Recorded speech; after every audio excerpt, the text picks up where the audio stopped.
Budget सत्र के आखिरी हफ्ते में आज कांग्रेस संसदीय दल की बैठक कांग्रेस अध्यक्ष सोनिया गांधी की अध्यक्षता में संसद भवन में हुई। इस बैठक में सोनिया गांधी के अलावा पूर्व प्रधानमंत्री डॉक्टर मनमोहन सिंह, राज्यसभा में नेता प्रतिपक्ष मल्लिकार्जुन खड़गे, लोकसभा में नेता अधीर रंजन चौधरी समेत राहुल गांधी और कांग्रेस के सभी सांसद मौजूद रहे। सोनिया गांधी ने हाल के दिनों में संसद के भीतर चल रहे सत्ता पक्ष और विपक्ष के बीच गतिरोध का मुद्दा सबसे पहले उठाया।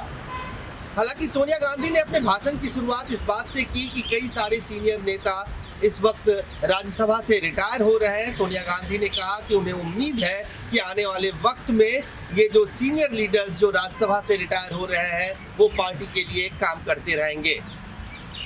सोनिया गांधी ने हाल के दिनों में जिस तरह से महंगाई, पेट्रोल, डीजल, कुकिंग गैस की कीमतें बढ़ रही हैं उसको लेकर कहा कि कांग्रेस के सांसद लोकसभा और राज्यसभा दोनों ही सदनों में इन मुद्दों पर पुरजोर बहस की मांग कर रहे हैं, लेकिन सभापति के द्वारा बार बार इसे खारिज कर दिया जा रहा है।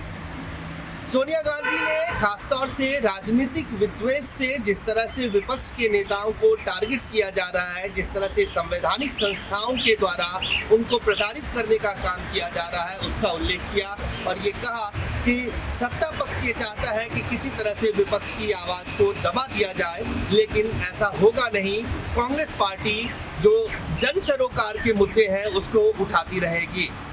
सोनिया गांधी ने हाल ही में 5 राज्यों में विधानसभा चुनाव में जिस तरह से करारी हार कांग्रेस पार्टी की हुई है उसको लेकर ये कहा कि पार्टी के अंदर घोर निराशा का वातावरण है। हाल ही में कांग्रेस कार्य समिति की बैठक हुई, कई सारे सीनियर लीडर्स ने अपनी तरफ से सुझाव दिए। सोनिया गांधी का ये कहना था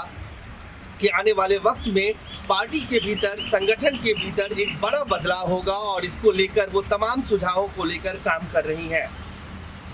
कांग्रेस अध्यक्ष सोनिया गांधी ने बजट सत्र के आखिरी हफ्ते में संसद के भीतर हुए इस बैठक में ये भी कहा कि जिस तरह से प्रधानमंत्री यूपीए सरकार के दौरान जो 2 सबसे बड़ी योजनाएं थी, मनरेगा और फूड सिक्योरिटी एक्ट, उसको लेकर आलोचना प्रधानमंत्री के द्वारा की गई थी, लेकिन हाल के 2 वर्षों में पेंडेमिक के दौरान, कोरोना के दौरान सबसे ज्यादा लोगों की मदद इन्हीं 2 योजनाओं के माध्यम से हुआ।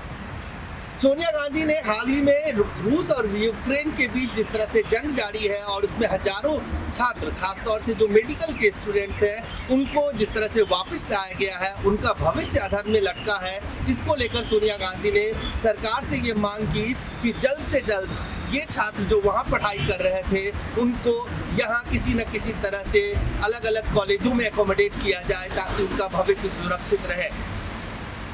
कुल मिलाकर आज कांग्रेस संसदीय दल की बैठक में अर्थव्यवस्था से लेकर विदेश मामला और साथ ही जो संसद के भीतर गतिरोध चल रहा है, महंगाई को लेकर, अलग अलग विधेयकों को लेकर, इन तमाम विषयों पर तो सोनिया गांधी बोली ही, साथ ही कांग्रेस पार्टी के भीतर जो एक घमासान चल रहा है, खासतौर से 5 राज्यों के विधानसभा चुनाव हारने के बाद जिस तरह से कांग्रेस अध्यक्ष सोनिया गांधी ने 5 राज्य के प्रदेश अध्यक्षों से इस्तीफा ले लिया। G23 एक बड़ी चुनौती के तौर पर गांधी परिवार के सामने है, जिसने अलग अलग तरह से संगठनात्मक बदलाव के सुझाव दिए हैं। कांग्रेस कार्य समिति की बैठक हुई है। सोनिया गांधी का ये कहना है कि आने वाले वक्त में कांग्रेस पार्टी को मजबूत सिर्फ इसलिए नहीं करना है कि वो पार्टी बची रहे, देश के लोकतंत्र के लिए भी ये जरूरी है कि कांग्रेस जैसी विपक्षी पार्टी एक मजबूत स्थिति में रहे।